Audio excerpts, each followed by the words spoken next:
عید کی نماز میں 6 تکبیریں ہیں اور 6 تکبیروں میں 3 تکبیریں پہلی رکعت میں اور 3 تکبیریں دوسری رکعت میں نارمل نماز سے 6 تکبیریں زیادہ ہیں ہیں اور اس میں فقط یہ ہے کہ تھوڑا سا سمجھنا ہے کہ پہلی رکعت میں جو تکبیریں ہیں وہ جیسے ہی ہم نماز شروع کریں گے سب سے پہلے تو نیت کرنی 2 رکعت نماز عید الفطر یا عید الاضحیٰ، وہ ان دونوں میں کوئی فرق نہیں، پڑھنے واسطے اللہ تعالیٰ کے، اور 6 زائد تکبیروں کے، ایکسٹرا 6 تکبیر ایکسٹرا تکبیروں کے، اب یہ واجب۔ اب اس میں پہلی تکبیر میں اللہ اکبر کر کے ہاتھ باندھ لی، ٹھیک ہے، فوراً ہاتھ باندھ، اب سبحانک اللہم پوری وہ ثنا پڑھنا پڑھ ہے، لی، اور ثنا پڑھنے کے بعد پھر 3 تکبیریں ہونی چاہیے۔ ٹھیک ہے، اب وہ 3 تکبیروں میں اللہ اکبر کہتے ہوئے پہلی تکبیر میں ہاتھ چھوڑنے، ٹھیک ہے، پھر اللہ اکبر کہتے ہوئے دوسری تکبیر اس میں بھی یہ 2 زائد تکبیر، یہ 2 زائد، اب تیسری ہے، اب تیسری ہے اللہ اکبر کر کے ہاتھ باندھ لینے، ٹھیک ہے، یعنی 2 تکبیروں میں ہاتھ چھوڑیں اور تیسری میں باندھ لینے۔ بلکہ میں ائمہ مساجد سے بھی کہوں گا کہ آپ کی اس آواز سے بھی لوگوں کو تھوڑا سا یہ محسوس ہو جائے کہ یہاں چھوڑنے ہیں یہاں باندھ رہے ہیں، تھوڑی آواز اس میں تھوڑی سی تکبیر اس انداز سے کر لیں اور اس میں تھوڑی سی، یعنی اس میں اللہ اکبر یہ کیا، تھوڑی طویل یہ طویل کر دی۔ اب جہاں ہاتھ باندھنے ہیں تو وہاں پہ اللہ اکبر، تو یوں کر کے تب لوگوں کا بھی ایک ٹھیک ہو گیا، ٹھیک ہو گیا۔ اب اس کے بعد تلاوت ہوگی، قرات ہوگی، اور پہلی رکعت سورہ فاتحہ جو بھی سورت پڑھیں امام صاحب تو وہ ختم ہوگی۔ پھر دوسری کے لیے جب کھڑے ہونا ہے تو پہلے تلاوت ہوگی، دوسری میں پہلے تلاوت ہوگی، سورہ فاتحہ، سورہ کوئی بھی سورت مبارکہ وہ پڑھیں گے، امام مقتدیوں کو خاموش رہنا ہے، ٹھیک ہے، اور پھر 3 تکبیریں کہنی، پھر لگاتار جو 3 تکبیریں ان میں تینوں میں اللہ اکبر کہتے ہوئے ہاتھ کو چھوڑ دینا، پھر اللہ اکبر، پھر ہاتھ چھوڑ دینے، پھر تیسری تکبیر اللہ اکبر، یہ ہاتھ چھوڑائیں، 6 پوری ہو گئی، یہ 6 ہوگی پوری۔ اب رکوع کی تکبیر اللہ اکبر کہتے ہوئے اس کو بھی اسی طرح اگر شارٹ تکبیر کر دے تو پتہ چل جائے گا کہ اب رکوع میں جانا ہے، رکوع میں جانا ہے۔ ٹھیک ہو گیا۔ اچھا یہ تو تکبیر ہو گیا، اب اس میں کچھ کنفیوژنز یہ ہوتی ہیں کہ اگر کوئی مثال کے طور پہ لیٹ آیا، اس کی تکبیریں نکل گئیں، پہلی رکعت میں وہ شامل ہو گیا لیکن تکبیریں پہلی 3 نکل گئی ہیں، اب وہ کیا کرے گا؟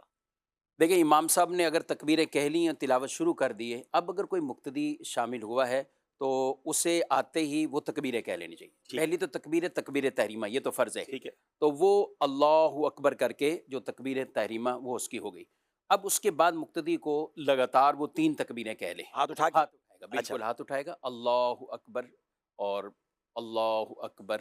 اسی طرح پھر اس نے اللہ اکبر کر کے ہاتھ باندھ لی، چاہے تلاوت چل رہی ہے، تلاوت چل رہی وہ ہے، شامل یہاں اس کی اجازت ہے، اور یہ 3 تکبیریں کر کے یہ شامل ہو جائیں گے اور یوں اپنی نماز کو۔ اچھا اب رکوع میں اگر وہ شامل ہو رہا ہے تو ہاں، رکوع میں اگر کوئی مقتدی اتنا ہی لیٹ ہو گیا اور عید والے دن ہی لیٹ ہو گیا اتنا، ہاں، تو اب بھی یہ ہے کہ اگر امام صاحب کی عادت پتہ ہے کہ تھوڑا سا رکوع لمبا کرتے ہیں تو پھر جیسے ہی آئیں اللہ اکبر کر کے انہوں نے تکبیر تحریمہ کر لی، ہاتھ چھوڑنا ہے، ہاتھ باندھنا نہیں، یہاں ہاتھ نہ باندھیں، ٹھیک ہے، کیونکہ جب بھی امام رکوع میں ہو عام نمازوں میں بھی تو ہاتھ باندھنے کی ضرورت نہیں ہوتی، ٹھیک ہے، تو یہ تکبیر تحریمہ کی، اس کے بعد یہ فوراً 3 تکبیریں جلدی جلدی اسی طرح یہ کر لیں، 3 تکبیریں ہاتھ اٹھا کے ٹھیک ہے، اور رکوع میں شامل ہو جائیں۔ یہ اس صورت میں جب ان کو پتہ ہے کہ امام کا ابھی رکوع ہو جائے گا ادھر، لمبا ہوتا ہے، ٹھیک ہے، لیکن عموماً اس چیز کا اندازہ نہیں ہوتا، تو اس لیے ہم یہ کہیں گے کہ آپ اللہ اکبر کر کے اور پھر آپ رکوع میں چلے جائیں اور یہ 3 تکبیریں رکوع میں کر لیں، ہاں رکوع میں ہاتھ نہیں اٹھانے، صرف 3 بار اللہ اکبر، 3 بار اللہ اکبر اللہ اکبر اللہ اکبر، تو یہ تھوڑا رکوع۔ سوال اور مشکل کرتا ہوں، ایک رکعت پوری چلی گئی،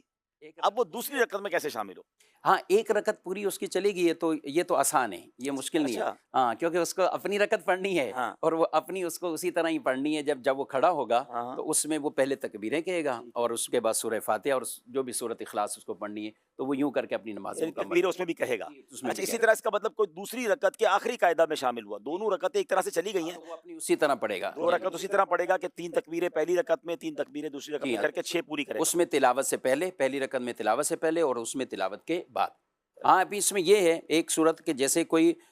شخص اس میں ملا ہے، کیا نام ہے، رکوع کے اندر گیا ہے، اب رکوع میں اس نے ابھی ایک تکبیر ہی کہی، امام نے سمیع اللہ لمن حمدہ کا، تو اب اس پر وہ تکبیریں ساکت ہو جائیں گی، یعنی ختم ہو جائیں گی، اب یہ امام سے اس پر کوئی اس پہ کسی اچھا اب نماز عید ہی چلی گئی، اب کیا کرے، قضا کر لے، اپنی گھر میں پڑھ لے؟ نہیں، نماز عید کی یوں قضا نہیں ہے اور نہ ہی نماز عید الگ سے پڑھی جاتی ہے، ٹھیک ہے، یہ مسئلہ یاد رکھنا، عید کی نماز ہے تو وہ واجب ہے اپنی شرائط کے ساتھ، شہر میں کسی جگہ بھی ہو رہی ہو تو اس کو وہاں جانا ضروری ہوگا، ٹھیک ہے، یعنی یہ ہم دیکھتے ہیں ہمارے کراچی شہر میں بھی مختلف ٹائمنگ 6:55 سے لے کر 10 بجے تک نمازیں ہو رہی ہوتی ٹھیک ہے، تو آپ کسی بھی جگہ پہ، اور جمعے کے بھی یہی حکم ہے، جمعہ بھی کبھی کسی کا اپنے محلے میں رہ گیا تو اس کو کسی اور جگہ یہ جانا لازمی ہے، وہ اس کی جگہ ظہر نہیں پڑھ سکتا، ہاں جب سب جگہ ہی ہوگی کہ کہیں بھی اب امید ہی نہیں ہے تو اب وہ عید والے دن چاشت کی 4 رکعت پڑھ لیں. اچھا جو عید نہ پڑھے نا لوگ بڑا برا بلا کہتے ہیں یار کمال آدمی عید بھی نہیں پڑھی لیکن فجر نہیں پڑھی اس کا کوئی خیال نہیں ہے تو فجر کی ہاں نماز تو فرض ہے نا مفتی جی صاحب وہ بالکل زیادہ لازمی سی ضروری ہے بات، زیادہ ضروری ہے ہاں فجر کی، اور اس دن تو مستحبات میں سے محلے کی مسجد میں باقاعدہ اس کی نماز کو ادا کرنا.